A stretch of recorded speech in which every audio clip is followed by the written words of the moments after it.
We had some interesting anger poems earlier tonight, and I brought one from 1969, and it's interesting to see how the events of today aren't all that much different than the events of 44 years ago.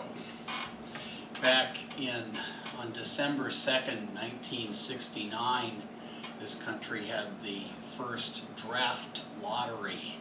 There was a war raging in Viet Nam, and we had 550,000 Americans fighting in that land.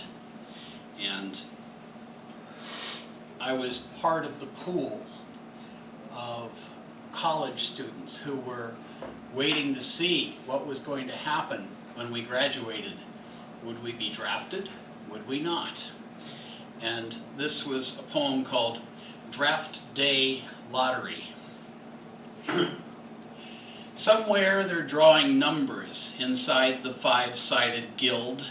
Somewhere there are bullets killing men.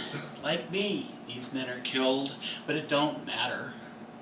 They tell me sadly some must go, while others may go free, that some must plant the seeds of hate across the poison sea, but it don't matter.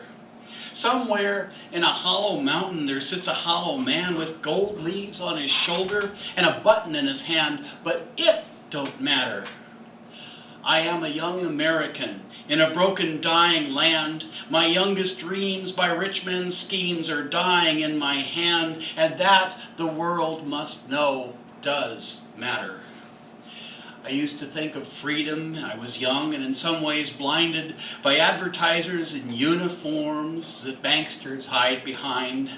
But this time, we are the business. We're like cattle, you and I, with tightened reins and unmarked trains. They roll us off to die.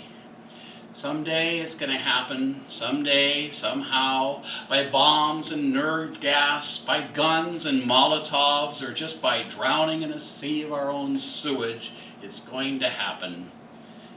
Maybe next time they'll hold a convention between halves at the Super Bowl game, or if that isn't long enough, they can hold it in conjunction with the Miss America pageant, with Bert Parks crowning the nominee with a knowing wink.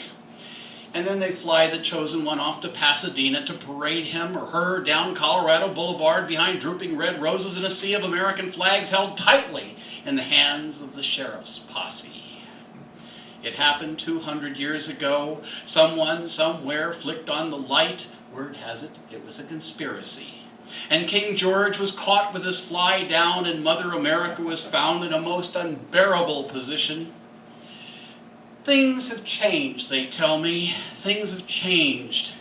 Washington, Jackson, Indians, slaves, Crockett and Custer, Lee and Hayes, Edison, Roosevelt, Rockefeller, Taft, Wilson and Coolidge, bootleg draft, the DAR and FDR, Hitler, Ike and Mack, Einstein, Nixon, McCarthy and Sad Sack, from Ginsburg to Leary to Hoover and the Feds, to Berry to Buckley to Wallace and the Reds. Now things are different, so I'm told. We've made a great transition. Then how is it we find once more unbearable position? It cannot last. It must not last. Behold, the people scream. We will not idly sit and watch the dying of a dream.